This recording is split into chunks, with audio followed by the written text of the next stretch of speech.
Bonjour, aujourd'hui on se retrouve pour une nouvelle vidéo et aujourd'hui on va voir une nouvelle ouverture qui n'est autre que la défense française. Alors donc cette défense est très populaire à tous les niveaux de la compétition. Elle doit notamment cette popularité au maître Zlotnik, au fait qu'à la différence de la défense sicilienne, la défense française ne demande pas trop de connaître les variantes d'une manière trop concrète, mais plus les idées stratégiques. Selon Fred Reinfeldt, qui était un grand maître très connu, elle est aussi plus portée sur la contre-attaque que la défense carocane, qui est assez plate, mais en étant moins risquée que la défense sicilienne. Alors, donc la défense française, c'est introduit par E4, E6, et puis le plus souvent par D4, D5, ce qui constitue la partie française. L'idée principale des Noirs dans la défense française, c'est de contester la domination du centre par les Blancs en installant un pion D5 soutenu par le pion E6 et en attaquant le pion D4 par la poussée C7, C5. Celle-ci. C7, C5. Les Noirs souffrent malheureusement d'un désavantage stratégique, c'est d'avoir enfermé le fou de case blanche en C8 derrière les pions E6 et D5. Face à cette pression, les Blancs ont plusieurs options. Soit maintenir la tension par cavalier C3 par exemple. Cavalier C3, oui. Cavalier, toujours pas. Cavalier C3. Cavalier. Soit par cavalier D2, soit par cavalier C3, je vais y arriver.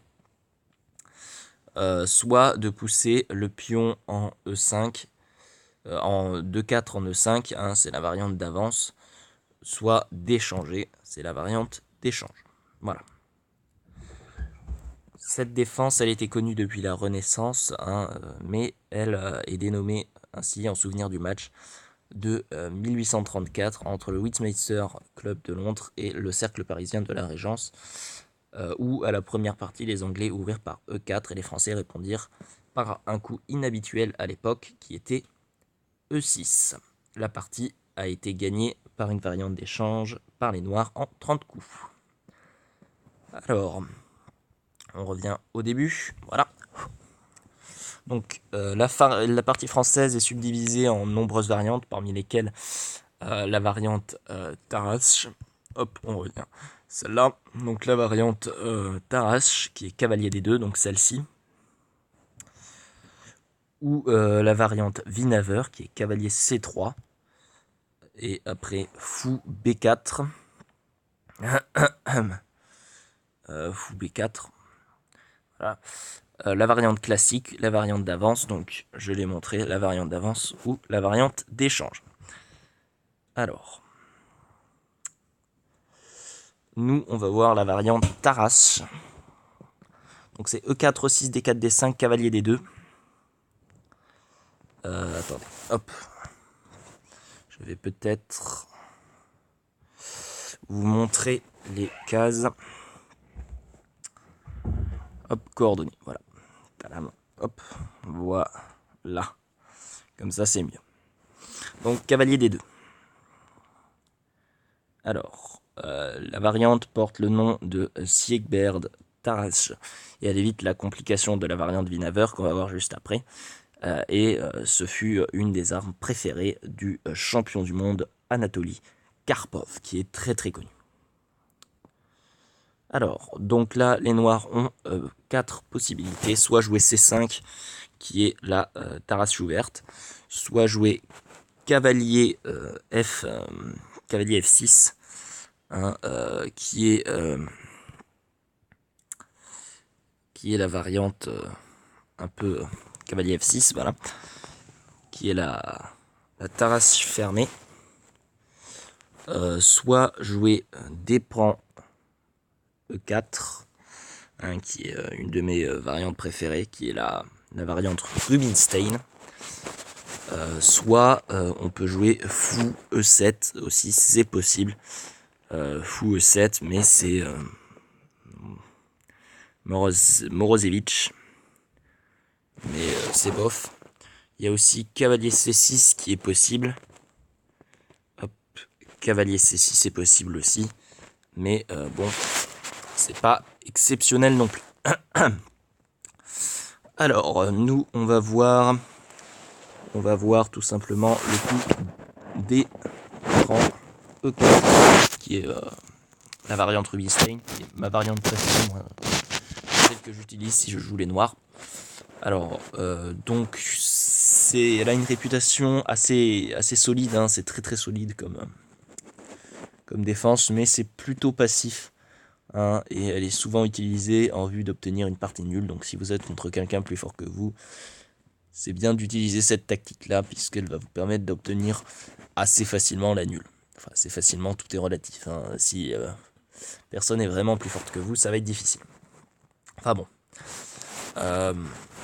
Alors, sur, par exemple, on aurait sur C5, qui serait le coup naturel, on aurait C3, hein, hop, qui défend le centre. Hein, on pourrait suivre C prend D4, pourquoi pas. C prend D4 à nouveau. Et cavalier C6 peut-être. Voilà. Ça c'est C5. Hein. C'est la variante Taras-Schubert qui est le coup un peu naturel. Donc là, on voit que les noirs ont de la pression sur le pion D4, hein, qui est mis une énorme pression, hein, et la possibilité d'isoler à un moment opportun le pion D par un échange en E4. En revanche, les blancs peuvent soit venir défendre défendre leur centre par cavalier F3, hein, pourquoi pas. Voilà, on vient défendre le centre. Soit chercher à isoler potentiellement le pion D des noirs par E prend D5. Voilà. Donc là, il y aura un pion isolé. Voilà. Hop. Donc, quelque chose de typique, hein, c'est vraiment la partie. On peut revoir, hop. La partie Karpov-Kartchonia en 1974, qui E4, 6, D4, D5, oups, désolé, D4, D5, cavalier D2. Après cavalier D2, on a E prend D5. Après, on a, oups, mince, c'est pas ça. Si c'est ça, non? Attendez. Oui. Cavalier D2, C5, c'est ça, c'est plus ça. On a E prend D5, E prend D5. Après, on a cavalier F3, donc ça c'est toujours la même. Hein. Cavalier C6 de l'autre côté. Hop. On a fou B5. Hop, on vient clouer le cavalier ennemi. On a fou D6. Non, fou D6. Excusez-moi. Fou D6, c'est l'autre. On a D prend E5. Je sais pas vraiment là ce que je pourrais faire. D prend C5, voilà, c'est ça. Roc. Regardez quoi. J'ai dû rater un truc là. Alors. Fou B5, fou D6. Ouais, c'est D prend D. Ouloulou. Je fais n'importe quoi. Voilà, D6. Hein. Donc pion prend, fou prend. Voilà. C'est bon, excusez-moi, c'est le matin. Après, on a peut-être un roc du côté blanc. Des vieux souvenirs, ça. Hein. C'est une partie que m'avait montré l'ordinateur, hein, avec lequel je m'entraînais. Cavalier E7. Cavalier E7. Cavalier B3 du côté blanc, ce serait une bonne idée. Et fou D6. Voilà. Alors là, on peut voir que les noirs ont un pion dame isolé qui peut être un source de problème en finale. Et comme souvent dans ce genre de situation, ils ont en contrepartie un jeu de pièces plus libre. Donc, comme je le disais, c'est cette position qui a été disputée un match de finale entre les candidats Karpov et Korchnoi en 1974. Mais Karpov n'a pas réussi à briser la défense noire. C'est dit si c'est solide. Mais cette variante n'est pas au goût de tous les joueurs. Parce qu'il faut quand même assumer une faiblesse structurelle aussi importante qu'un pion dame isolé dès le 7e coup. C'est pourquoi les noirs préfèrent souvent d'éviter C5. Donc on revient hop, tout en avant. Voilà. Hop, désolé.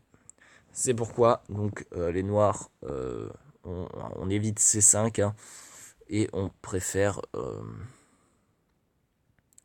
soit de reprendre en D5 avec la dame, c'est vrai que c'est pas exceptionnel, où il s'agit d'une défense ou variante Chistiakov. Donc par exemple, après cavalier D2, on peut avoir par exemple, après C5, on peut avoir, et dame prend à partir de ce moment-là. Là on a cavalier F3. C prend D3. Fou C4, qui serait peut-être une option. Fou C4 quoi. Attendez.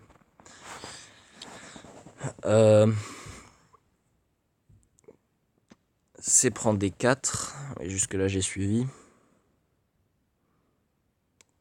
C prend D4. Et après C prend D4, on a fou C4.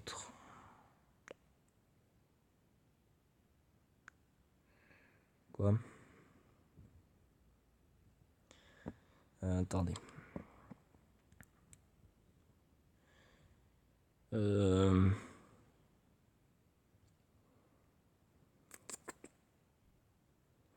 Oui, bon alors là, je pense que c'était plus un truc comme fin de variante à partir de ce moment-là. Donc là, les noirs ont évité toute faiblesse, mais l'exposition prématurée de la dame noire va permettre aux blancs de se développer plus vite et de développer plus vite leur jeu. Les noirs vont entreprendre d'achever leur développement, tandis que les blancs vont profiter de leur avantage dynamique pour générer des menaces. Voilà. Alors, maintenant, on va voir peut-être la variante Winawer. Non, on va voir plutôt la variante d'échange que j'utilise assez souvent, la variante d'avance que j'utilise assez souvent. Alors, après donc E4, E6, D4, D5, E5, on peut voir qu'une chaîne de pions a été formée et cette dernière va fermer le jeu malheureusement. Les noirs, après avoir fait pression sur le pion E4, vont désormais contester la possession du centre en attaquant la base de la chaîne de pions sur le pion D4 par des coups tels que C7, C5, cavalier B8, C6, dame D8, B6, cavalier G8, H6 est possible, et peut-être suivi même de cavalier H6, F5. Tandis que les blancs vont chercher dans la plupart des cas à maintenir D4. Les noirs cherchent aussi à satisfaire d'autres facteurs stratégiques comme l'échange du mauvais fou de case blanche avec son homologue. Donc on peut voir que là on a un mauvais fou de case blanche puisqu'il est bloqué. Et peut-être échanger avec le fou blanc qui est un bon fou puisque les pions blancs sont sur des cases noires. Mais de manière générale, les noirs tentent de créer du contre-jeu à l'aile dame afin de compenser la domination blanche à l'aile roi. En effet, les blancs profitent de leur avantage d'espace à l'aile roi et de l'impossibilité des noirs d'installer un cavalier sur la case F6, puisque cette dernière est contrôlée par le pion blanc en E5. afin de mettre en place une dangereuse attaque sur le roc noir. Aussi, les blancs ont la possibilité tout aussi intéressante d'entamer la poussée de leur pion F5, soit d'engendrer d'autres affaiblissements dans la structure noire grâce à la poussée F6, soit encore d'échanger en E6 afin de créer une faiblesse durable sur cette case. Alors cette variante a été très jouée par Aaron Nimzowitsch. Voilà. Donc, par exemple, on peut montrer, si on a C5, voilà, C5 est assez intéressant dans ce cas-là. On vient attaquer. Hein, après là, on vient peut-être défendre. On vient attaquer encore. Donc là, on voit que le plan des noirs est très simple. C'est de venir attaquer. C'est de venir attaquer la case D4, le pion D4. Et là, l'idée des blancs, c'est de défendre cette case D4. Par exemple, on peut continuer à attaquer. Voilà, attention, il y a un petit piège peut-être.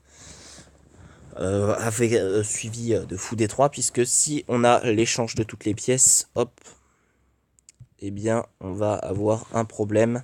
Puisque si on a plein d'échanges comme ça, eh bien, on a tout simplement fou échec des rocs du roi. Même pas forcé, fou D7 est possible. Et prise de la reine. Et donc là c'est complètement perdu pour les noirs. Donc là, ce qu'il faut faire, c'est plus. Après, cavalier prend, on a fou D7, par exemple, qui peut être joué. Ou même avant, cavalier prend. Là, par exemple, on a fou D7. Et là, bon, on a roc du côté blanc. Et puis là, si on voit que si les échanges sont faits, on n'a plus la possibilité de mettre en échec juste ici. Puisque tout simplement, on a le fou qui est toujours devant. Alors là, surtout ne pas faire fou prend, parce que sinon on a encore perdu la reine. Là, dans cette position, il faudrait faire dame prend, tour prend, fou prend, et on a un fou de plus pour les noirs. Voilà, donc j'espère que cette petite vidéo sur tout est relatif. Cette vidéo sur la défense française vous aura plu. En tout cas, moi, c'est la défense française, c'est une des défenses que je préfère. Je préfère jouer avec la sicilienne. Mais la sicilienne, c'est beaucoup plus risqué, c'est beaucoup plus tactique que la française. La française, c'est plus des coups comme je viens de vous les montrer. Vous voyez ce genre de position là, vous voyez, qui est très très très étriqué, et qui va permettre bien. Après, remarque, on a peut-être, après les échanges, on a peut-être quelque chose comme